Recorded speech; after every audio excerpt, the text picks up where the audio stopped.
A ver, la Revolución Mexicana ya había terminado. Se acabaron los balazos, pero justo ahí empezaba la tarea más gigantesca de todas: cómo construir un país estable a partir de puras cenizas. Los siguientes 100 años son básicamente la historia de cómo se forjó el México que conocemos hoy. Una historia de orden, de crecimiento, de crisis y al final de una democracia. Bueno, una democracia con muchísimos desafíos. Esa era la pregunta del millón en esa época. Piénsenlo.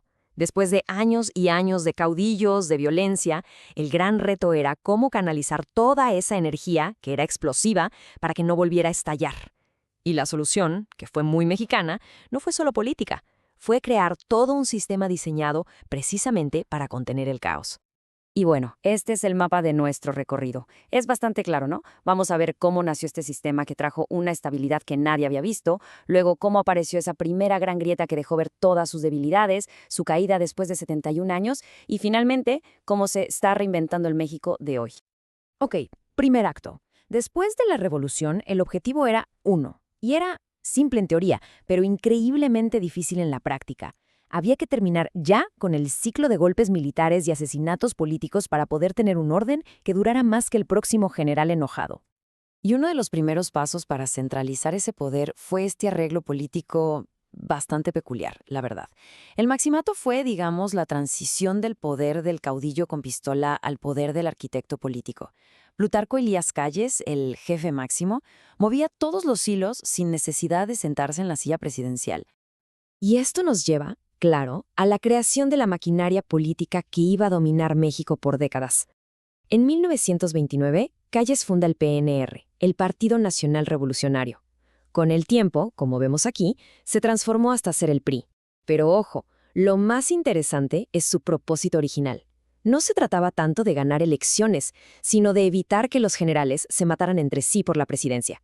Era una forma de meter a toda la familia revolucionaria en un solo cuarto y decirles: de aquí no sale nadie y aquí nos ponemos de acuerdo. Pero el sistema no era una sola cosa, ¿eh? La llegada de Lázaro Cárdenas a la presidencia le dio un giro totalmente populista y nacionalista. Con esta frase, que es icónica, durante la expropiación petrolera de 1938, Cárdenas no solo creó Pemex, sino que le dio al país un símbolo de soberanía nacional que, bueno, hasta hoy sigue resonando con muchísima fuerza. Y el impacto de Cárdenas no fue puro símbolo, para nada. Este número es impresionante. 18 millones de hectáreas repartidas. Esto nos da una idea de la escala brutal de sus reformas. Fue un reparto agrario masivo, con el que buscaba cumplir, ahora sí, una de las grandes promesas de la revolución, y que literalmente le cambió la vida a millones de campesinos. Y ahora sí, pasamos a la era que muchos todavía recuerdan con nostalgia. Después de que la política se calmó un poco, México entró en un periodo de crecimiento económico que parecía no tener fin. Para una clase media que estaba naciendo, esto significó el primer coche, la primera televisión, esa sensación de que el progreso era real y era imparable. Y los logros se veían por todos lados. Un crecimiento del 6% cada año. Imagínense, la construcción de íconos como Ciudad Universitaria, el boom del cine mexicano con estrellas que todos conocemos, y todo esto culminó con los Juegos Olímpicos de 1968, que eran la gran oportunidad de presentar a México ante el mundo como un país moderno, estable, en paz. Pero esa fachada de modernidad escondía una realidad mucho, mucho más oscura. Esa estabilidad tenía un costo altísimo. No había una democracia real, la desigualdad seguía siendo profunda a pesar del crecimiento y, sobre todo, cualquier persona que no estuviera de acuerdo, cualquier disidencia, era reprimida, a veces de forma brutal. Y es justo aquí donde la historia da un giro de 180 grados.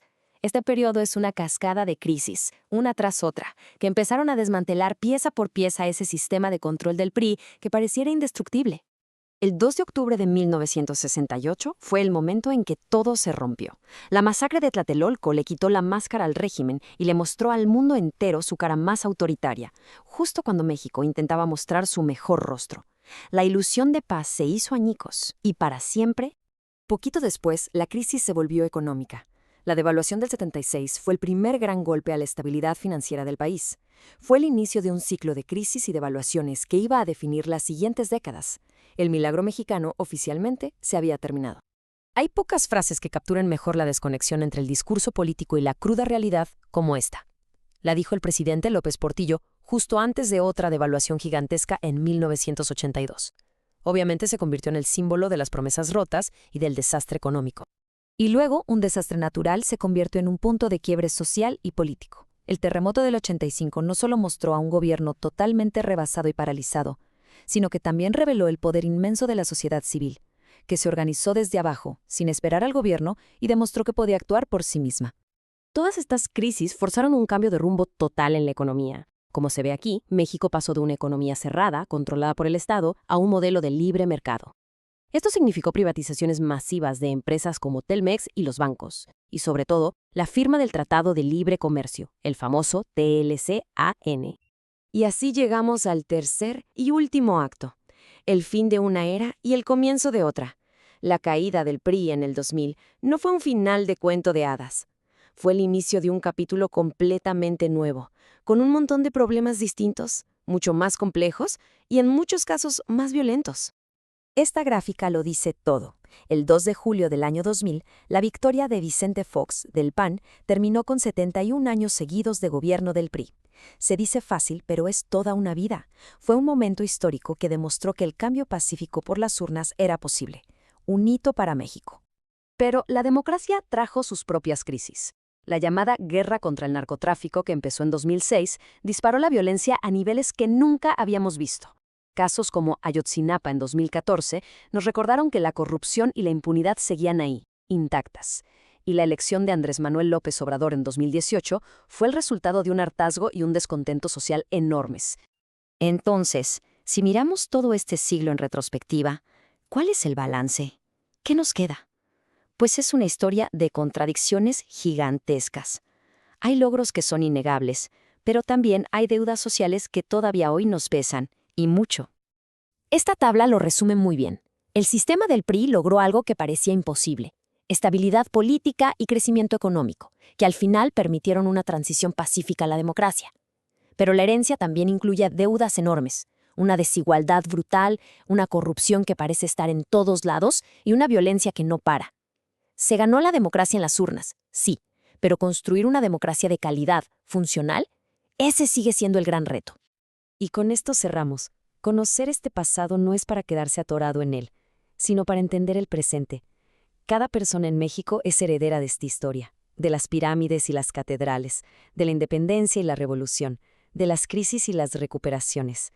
Ser un ciudadano consciente es entender esta biografía colectiva, porque de esa conciencia depende lo que se escriba en el siguiente capítulo.